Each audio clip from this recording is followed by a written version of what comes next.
Bullies surround Professor. Her secret past destroyed them instantly. Sloane Blackwood adjusted her wire-rimmed glasses and tucked a strand of auburn hair behind her ear as she gathered her lecture notes from the podium in Caldwell Hall. The medieval literature professor stood barely 5'3", her slight frame often lost behind the massive oak lectern that dominated the front of the classroom. Her oversized cardigans and sensible flats completed the stereotype of an academic more comfortable with dusty manuscripts than modern social interactions. The afternoon sun streamed through tall windows of Millbrook University, casting long shadows across the campus quad where students lounged between classes. Sloane had been teaching at the small liberal arts college in rural Vermont for 18 months, having arrived with impeccable credentials and glowing recommendations that impressed the hiring committee. What they didn't know, what no one on campus knew, was that Professor Blackwood had spent 12 years as a decorated Marine Corps officer before pursuing her doctorate in medieval studies. Her transition from military service to academic life had been deliberate and complete. Gone were the combat boots and tactical gear, replaced by scholarly publications and faculty meetings. The discipline remained, hidden beneath layers of tweed and scholarly discourse, but Sloane had worked hard to bury that part of herself in favor of the peaceful existence she'd found among ancient texts and eager students. The trouble began during her second year, when budget cuts forced the university to consolidate several departments into shared office spaces. Sloane found herself relocated from her quiet corner office to a cramped workspace in the basement of Morrison Hall, where she shared the floor with the athletic department's overflow staff and visiting coaches. That's where she first encountered Ridge Carver. Ridge dominated any space he entered through sheer physical presence and aggressive personality. Standing well over 6 feet with the build of someone who'd spent decades around weight rooms and football fields, he carried himself with the swagger of a former college athlete who'd never quite accepted that his glory days were behind him. His closely cropped brown hair was always perfectly styled, and his expensive polo shirt strained slightly across his chest in a way that suggested he spent considerable time maintaining his physique.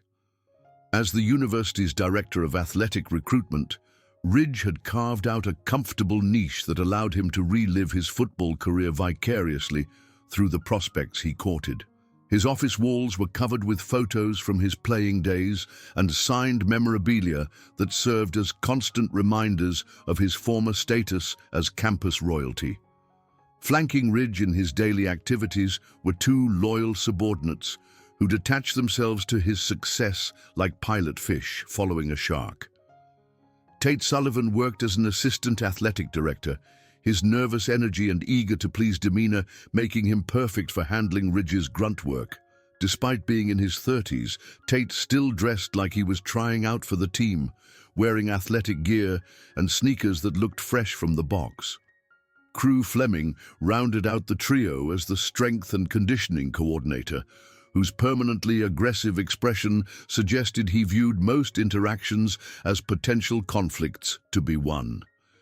His muscular build and tendency to wear tank tops, even in professional settings, made him look more like a nightclub bouncer than a university employee, which suited his personality perfectly.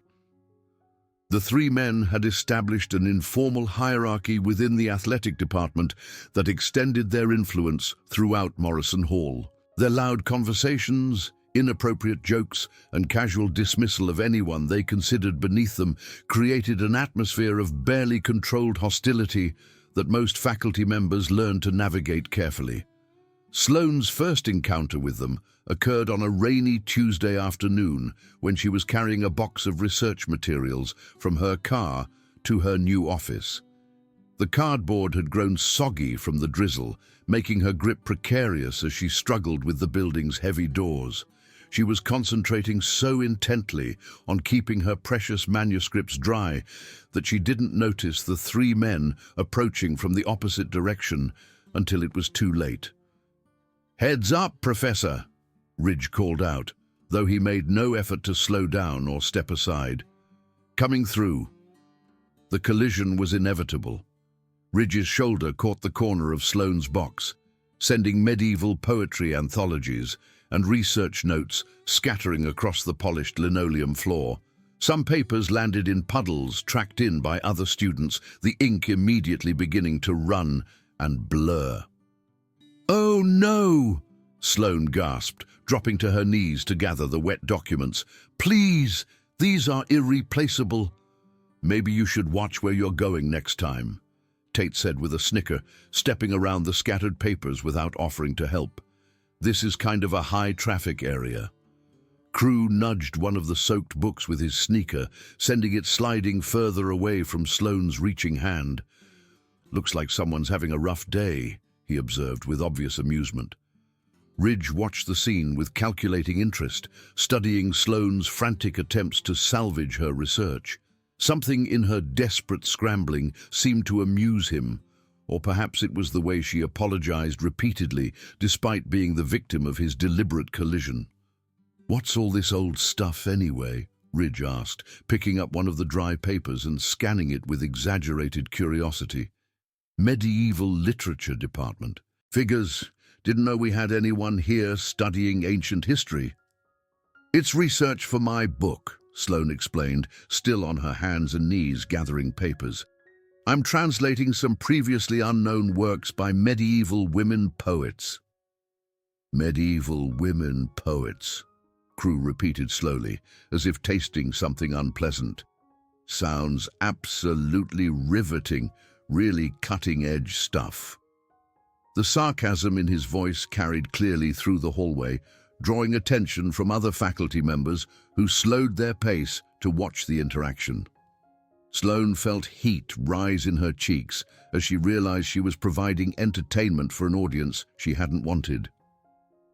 "Maybe next time invest in a waterproof box," Ridge suggested, finally handing back the paper he'd been examining. "Wouldn't want to lose any more groundbreaking research about dead people." The encounter established a pattern that would define Sloane's daily experience in Morrison Hall for the months that followed.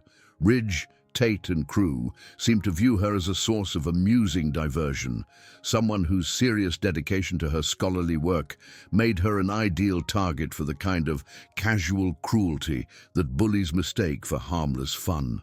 They began timing their movements to coincide with hers, creating accidental encounters in the narrow hallways that forced her to press against the walls to let them pass. Their conversations grew louder when she was nearby, filled with crude jokes and dismissive comments about the university's academic departments that were clearly intended for her to overhear. "Can you believe they pay people to study stuff that happened 800 years ago?" Ridge would say, his voice carrying perfectly to wherever Sloane happened to be working.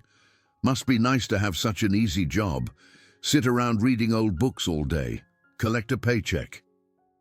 The copying room became a particular source of torment. Sloane often needed to reproduce historical documents for her research and classes, a process that required careful attention to detail and significant time with the department's aging equipment.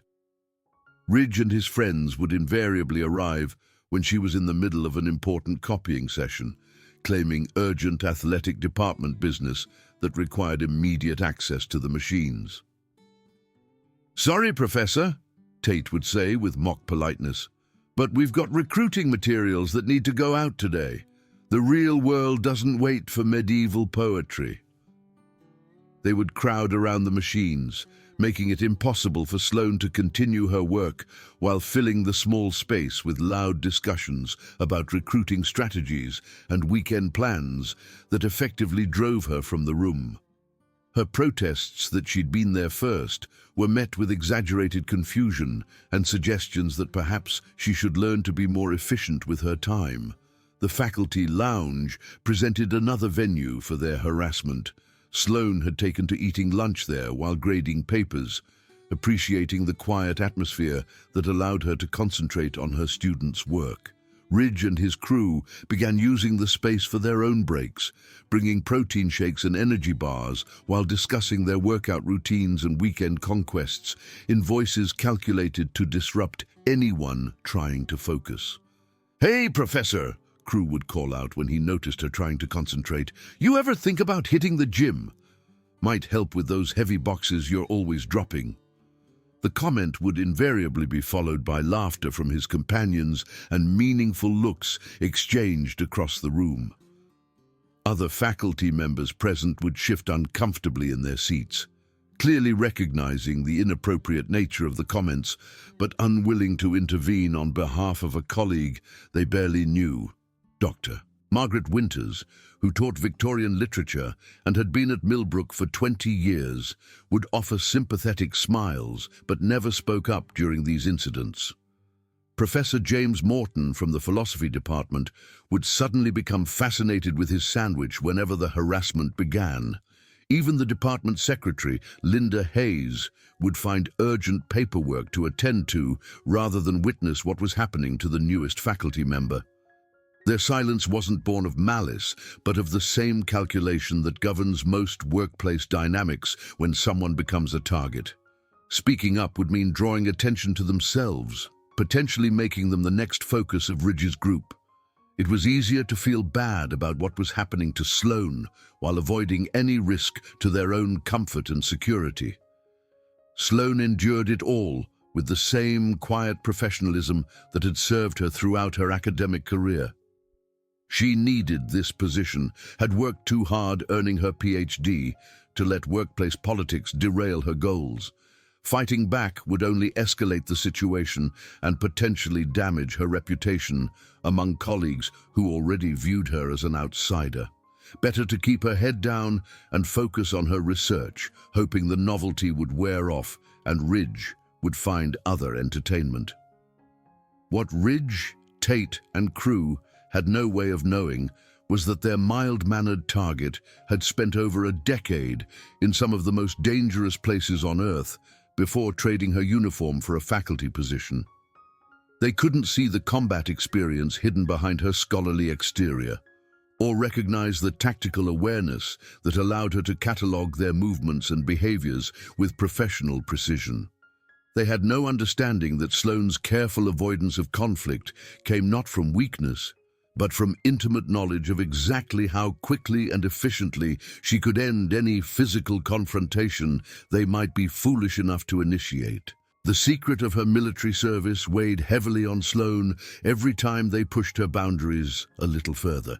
She'd spent months crafting this new identity specifically to escape the violence that had once been her profession, to find peace in the intellectual pursuits that had always been her true passion. But as their harassment grew more brazen and more personal, Sloane found herself fighting a familiar battle between her commitment to her peaceful new life and the tactical instincts that whispered of simpler, more direct solutions to her current problem. The breaking point came on a crisp October afternoon when the campus was alive with fall energy. Sloane was walking across the quad after her afternoon seminar on Arthurian romance, her arms full of student papers and reference books, when she spotted a familiar figure sitting on one of the wooden benches near the library. Dr. Iris Nakamura was a visiting professor from Columbia, a brilliant medievalist whose work on feminist interpretations of courtly literature had significantly influenced Sloane's own research. She was also the closest thing Sloane had to a friend on the increasingly hostile campus, their shared academic interests having blossomed into genuine mutual respect and affection over the past semester. Iris was grading papers in the afternoon sunshine, her dark hair pulled back in a neat bun and her expression focused as she worked through a stack of midterm examinations. The peaceful scene was exactly what Sloane needed after another difficult day of avoiding Ridge and his crew. A reminder that not everyone at Millbrook was hostile to her presence. That tranquility shattered when Ridge's voice carried across the quad like a challenge.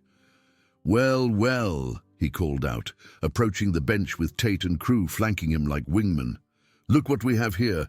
The Medieval Studies Department is having a little meeting. Iris looked up from her papers, confusion clear on her face as the three men approached. She'd heard about the athletic department's harassment of Sloane, but hadn't experienced it directly, having spent most of her time in the main library rather than Morrison Hall. "Good afternoon," Iris said politely, though her tone carried a note of wariness as she took in the aggressive body language of the approaching trio. "Afternoon," Ridge replied, his voice dripping with false friendliness. "Beautiful day to be outside reading about dead people, isn't it?" Sloane quickened her pace, recognizing the dangerous edge in Ridge's demeanor. She'd seen this escalation before, the way his harassment grew bolder when he had an audience or a new target to impress his followers. Her protective instincts, honed by years of looking out for fellow service members, overrode her careful avoidance strategy. "Ridge," she called out, inserting herself into the confrontation before it could develop further. "Is there something you need from the Medieval Studies Department?" Ridge's attention shifted to her with predatory focus, his earlier amusement sharpening into something more dangerous. "Actually, yeah, I need to understand why the university is wasting money on professors who teach classes that nobody cares about. Maybe you can explain that to me, Professor." The challenge was unmistakable, delivered with enough volume to draw attention from students and faculty scattered across the quad. Several people slowed their pace or stopped entirely, sensing drama developing but unsure whether to intervene or simply observe. "My classes are well attended and highly rated," Sloane replied evenly, though she could feel her pulse beginning to accelerate in a way that had nothing to do with fear and everything to do with recognition of impending conflict. "By a bunch of literature nerds who wouldn't know real achievement if it bit them," Crew interjected, stepping closer to emphasize his physical advantage. "When's the last time any of your medieval poetry helped someone in the real world?" "Yeah," Tate added, emboldened by his leader's aggressive stance. "What's the point of studying a bunch of old stories when you could be doing something that actually matters?" Iris began gathering her papers, clearly uncomfortable with the direction the conversation was taking. "I should probably head back to the library," she said quietly, starting to rise from the bench. "No, please stay," Ridge said, his tone shifting to mock concern. "I'm sure Professor Blackwood would love to demonstrate the practical value of her medieval expertise. Maybe she can recite some old poems for us." The suggestion hung in the air like a challenge, carrying with it the implicit threat of further humiliation if Sloane tried to defend her academic field. Ridge was testing her boundaries, pushing to see how far he could go in front of a colleague she clearly cared about.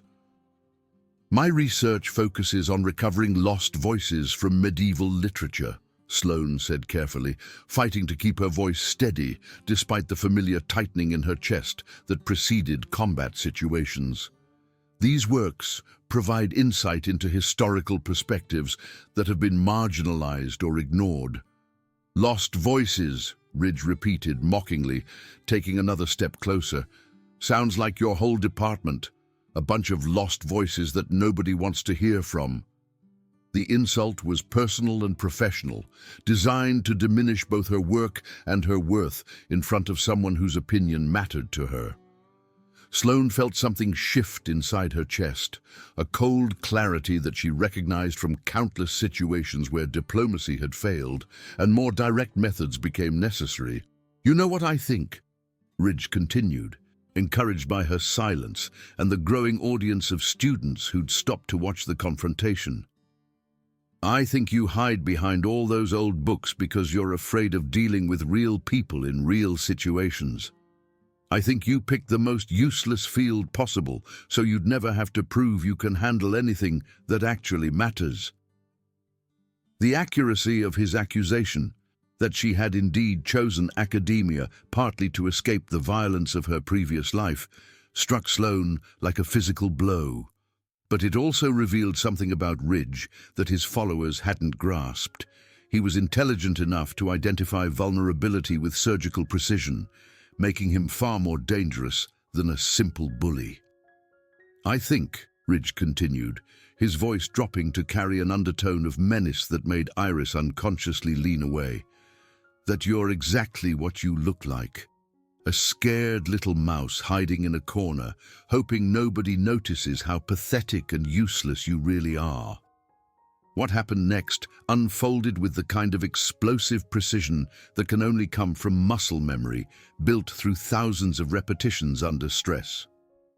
Ridge reached out to emphasize his point by jabbing his finger at Sloane's shoulder, a gesture meant to be humiliating rather than harmful, but crossing the line from verbal to physical aggression. Sloane's response was instantaneous and devastating. Her left hand snapped up and caught Ridge's extended wrist in a joint lock that sent immediate pain shooting up his arm, while her right hand struck his elbow with just enough force to hyperextend the joint without causing permanent damage. The technique, known as an armbar takedown, used Ridge's own forward momentum and body weight against him, as Sloane pivoted and drove him face first into the grass with bone-jarring impact. The entire movement took perhaps 3 seconds from beginning to end, leaving Ridge gasping and disoriented while his followers stared in shocked disbelief at their leader's sudden transition from predator to prey. Tate recovered first, his loyalty to Ridge overriding his confusion about what had just happened. He lunged forward with a clumsy tackle aimed at Sloane's midsection, the kind of straightforward attack that civilian men often believe will overwhelm smaller opponents through sheer mass and momentum. Sloane sidestepped the charge with minimal effort, grabbed Tate's outstretched arm, and used his own speed against him in a hip toss that sent him tumbling across the grass in an ungainly sprawl of limbs and athletic wear.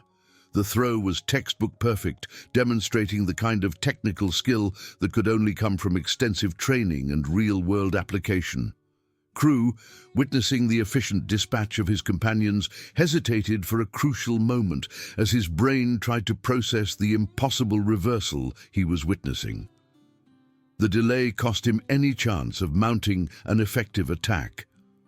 Sloane closed the distance between them with 2 quick steps, grabbed his tank top with both hands, and executed a sacrifice throw that used his considerable weight against him, slamming him backward into the wooden bench with enough force to drive the air from his lungs. The entire confrontation lasted less than 10 seconds, leaving all 3 men in various states of pain and confusion, while the gathered students and faculty stood in stunned silence.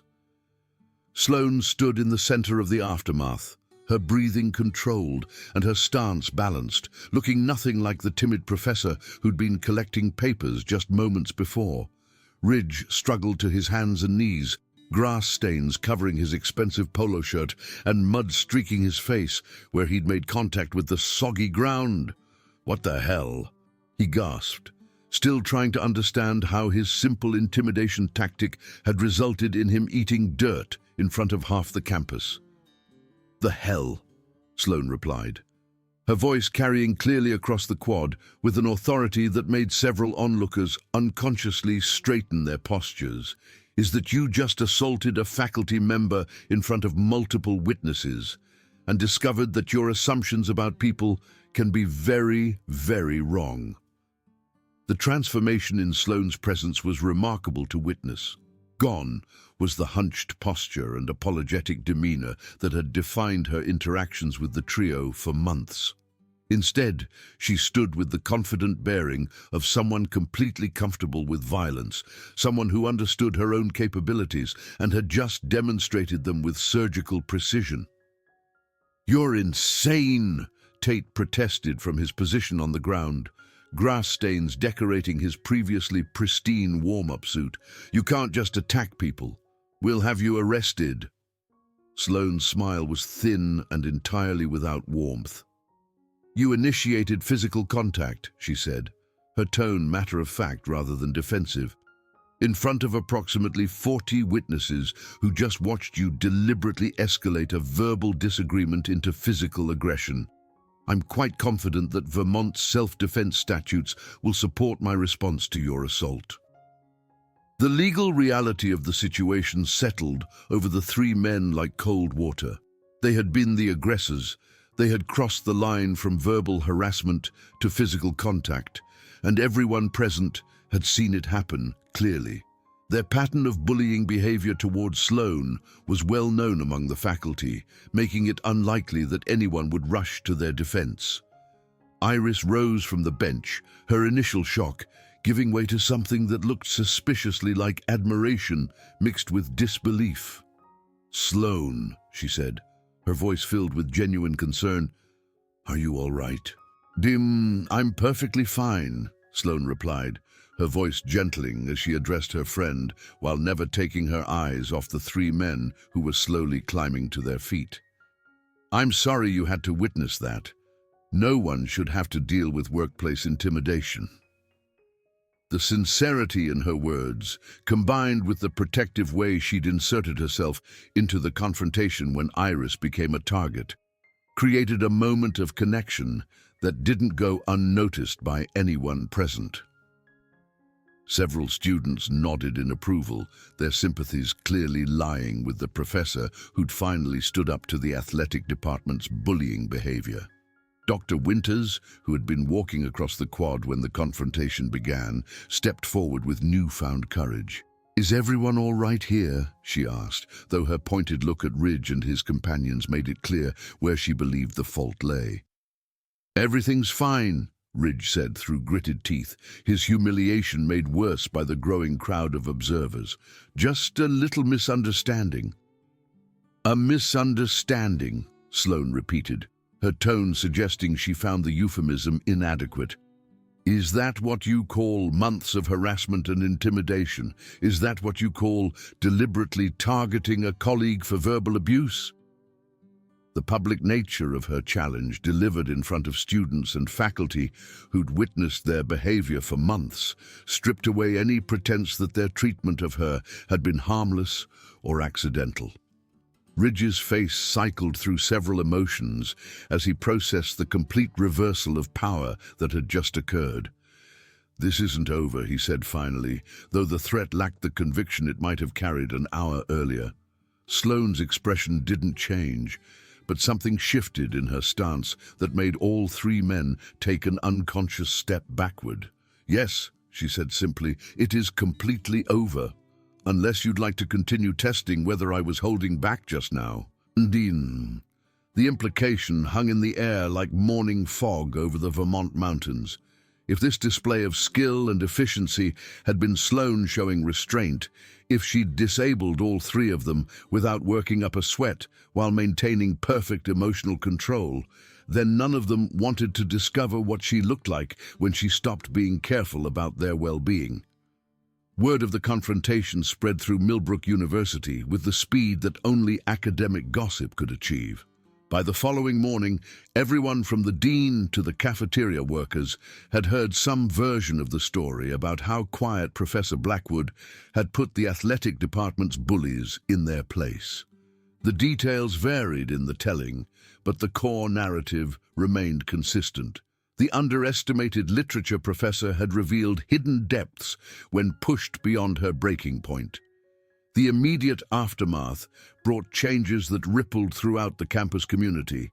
Students who'd previously seen Sloane as an easy target for missed assignments or grade disputes suddenly approached her with newfound respect and caution.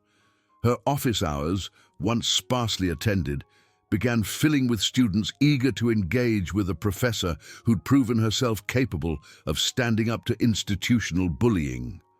Her colleagues' behavior underwent an equally dramatic transformation. Dr. Winters began including Sloane in faculty discussions that had previously excluded her, seeking her opinions on departmental matters and treatment of junior faculty. Professor Morton started joining her for coffee, sharing stories about his own experiences with workplace harassment and expressing regret for not speaking up sooner. Even Linda Hayes made a point of being more helpful with administrative matters, treating Sloane with the deference usually reserved for tenured department heads. The most significant change, however, was in her relationship with Iris. The visiting professor had been impressed not just by Sloane's fighting skills, but by her willingness to protect someone else when the harassment shifted away from herself. Their friendship deepened into something that carried romantic undertones, though both women were careful to maintain professional boundaries given their academic positions. "I keep thinking about what happened," Iris said one evening as they worked together in the library's special collections room, surrounded by medieval manuscripts and the quiet hum of climate control systems. "The way you moved, the precision of it, that wasn't something you learned in graduate school." Sloane was quiet for a long moment, her fingers tracing the illuminated margin of a 13th century psalter. "I served in the Marines before pursuing my doctorate," she said finally. 12 years, 3 deployments. I learned a lot about conflict resolution during that time, though most of it involved methods that aren't typically discussed in faculty meetings. The admission hung between them like a bridge spanning 2 very different worlds.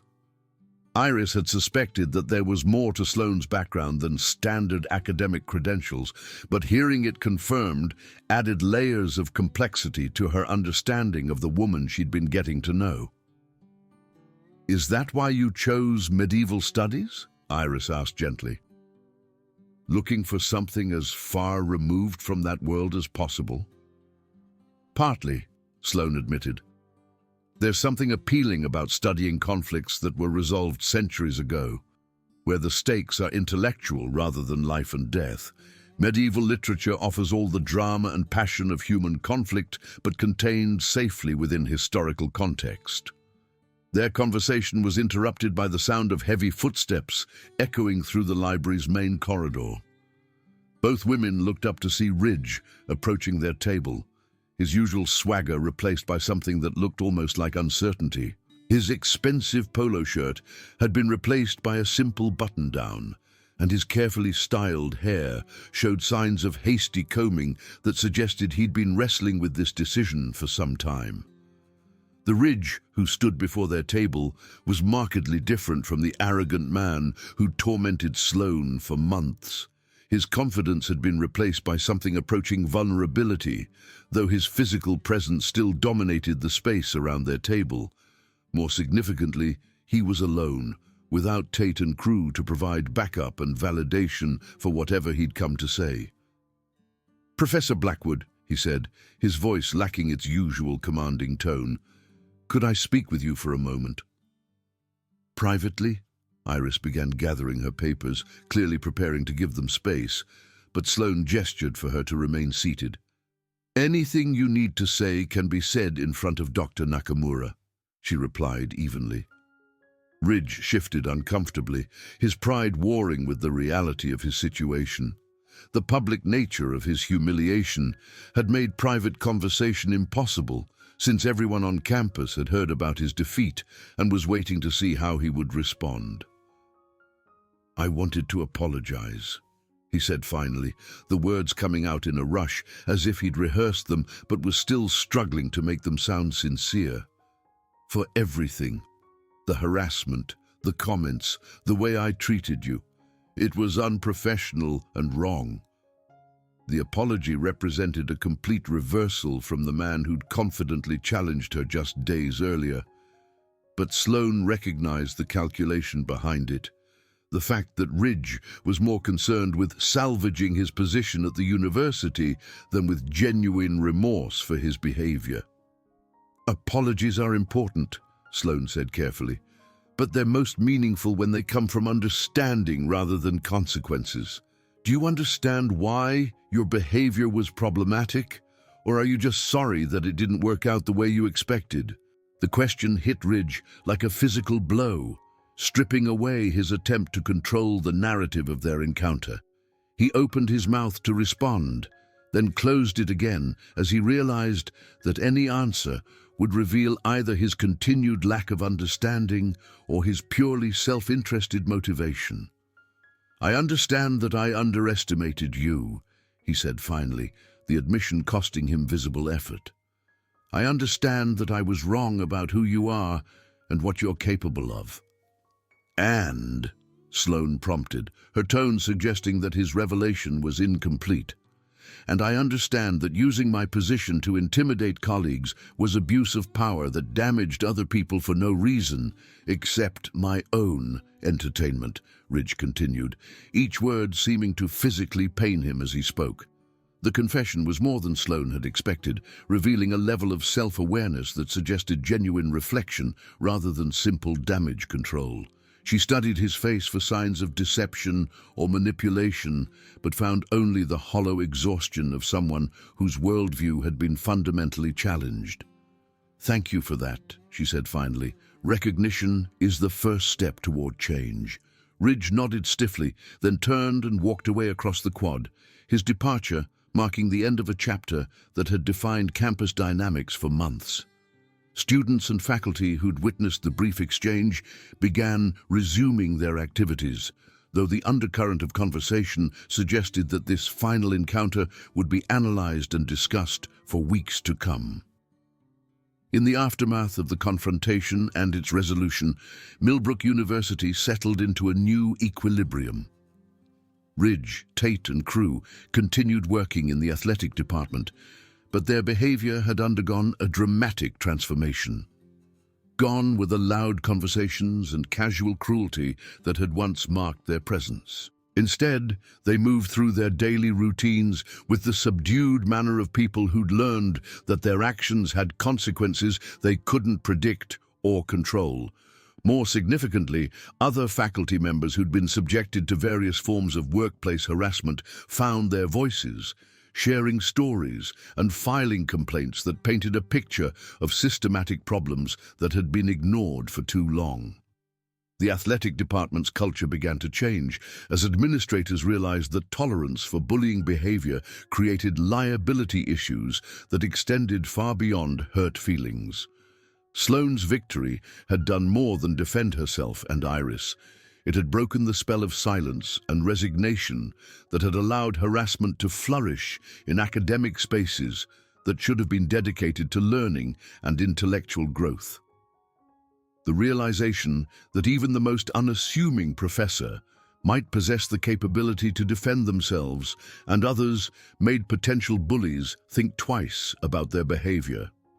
For Sloane personally, the incident marked the beginning of a more integrated existence that honored both aspects of her identity. She began incorporating lessons from military leadership into her teaching, helping students develop confidence and resilience alongside their academic skills. Her research took on new dimensions as she explored themes of courage and resistance in medieval literature, finding parallels between historical and contemporary struggles for dignity and respect. Her relationship with Iris deepened into something that transcended their professional collaboration, though both women maintained appropriate boundaries while exploring the connection that had been forged through shared adversity and mutual protection. Their evening conversations in the library became a highlight of campus life for both of them, a safe space where they could discuss everything from academic theories to personal histories without fear of judgment or interruption. "You know what I admire most about how you handled that situation," Iris said one evening as they worked late in the special collections room, surrounded by ancient texts and modern scholarship. "You could have seriously hurt them. Your training and experience gave you the capability to inflict real damage, but you chose restraint instead." Sloane looked up from the manuscript she'd been translating, considering the observation. "Violence should always be proportional to the threat," she replied thoughtfully. "They needed to understand that their behavior had consequences, but they didn't need to be permanently harmed to learn that lesson. The goal was education, not destruction." "That's the difference between strength and brutality," Iris observed. "You used your capabilities to protect and teach, not to dominate or punish. There's wisdom in that approach." The conversation highlighted fundamental differences between Sloane's approach to conflict and Ridge's former behavior.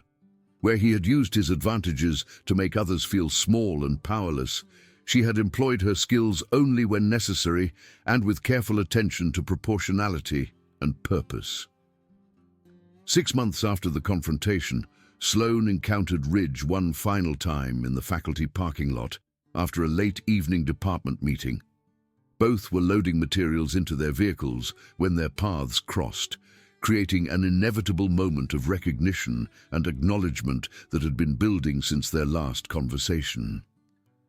Ridge looked older, somehow, worn down by the social and professional consequences of his behavior and its very public resolution.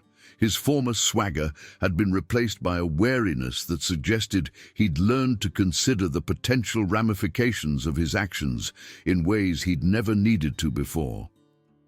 "Professor Blackwood," he said, her title carrying a note of respect that had been entirely absent from their previous interactions. "Mr. Carver," she replied neutrally, continuing to organize her papers without breaking rhythm or showing any sign of concern about the encounter. They stood in the autumn darkness for a moment, the weight of their shared history settling between them like fallen leaves. Finally, Ridge spoke again, his voice carrying something that sounded like genuine humility. "I wanted you to know that I've been thinking about what happened," he said quietly. "About what you said about understanding rather than just apologizing. I think I'm starting to get it now." Sloane stopped organizing her materials and looked at him directly, studying the man who'd once seemed so threatening and now appeared diminished by his own recognition of past mistakes. "What do you understand?" she asked, her tone neutral but not hostile. "That I was using my position and physical presence to make people feel small because it made me feel important," Ridge said, the words coming slowly as if each one required effort to voice. "That I was threatened by people like you who had real accomplishments and knowledge, so I tried to tear you down instead of building myself up. That I was a bully because it was easier than admitting I was insecure about my own worth." The self-assessment was more thorough and honest than Sloane had expected, revealing a level of introspection that suggested genuine change rather than simple reputation management. She remained silent, allowing him to continue without interruption or judgment. "I know it doesn't change what happened," Ridge continued, "but I wanted you to know that I respect what you do now. Your research, your teaching, all of it. I was wrong to dismiss it, and I was wrong to treat you the way I did." Sloane considered his words carefully before responding. "Thank you for sharing that," she said finally. "Recognition and respect can't undo the past, but they can definitely influence the future." "Does it change anything between us?" Ridge asked, hope creeping into his voice despite his efforts to contain it. "It changes everything," Sloane replied. "Not what happened. That's part of our history now, but it changes how we move forward from here. And ultimately, that's what matters most." With that exchange, the cycle that had begun with harassment and escalated to physical confrontation finally reached its natural conclusion. Both participants had been fundamentally changed by their encounter. Ridge, by learning the limits of his power and the consequences of using it unwisely. Sloane, by discovering that she could defend herself and others without abandoning the peaceful life she'd built in academia. As they drove away in opposite directions through the Vermont darkness, each carried with them a deeper understanding of the difference between strength and aggression, between confidence and arrogance, between defending oneself and becoming what one despises. The quiet professor had taught the campus bully lessons that extended far beyond combat techniques, demonstrating that true victory comes not from dominating others, but from maintaining one's principles and humanity under pressure, even when those principles are tested by people who mistake kindness for weakness and restraint for inability to act when action becomes necessary.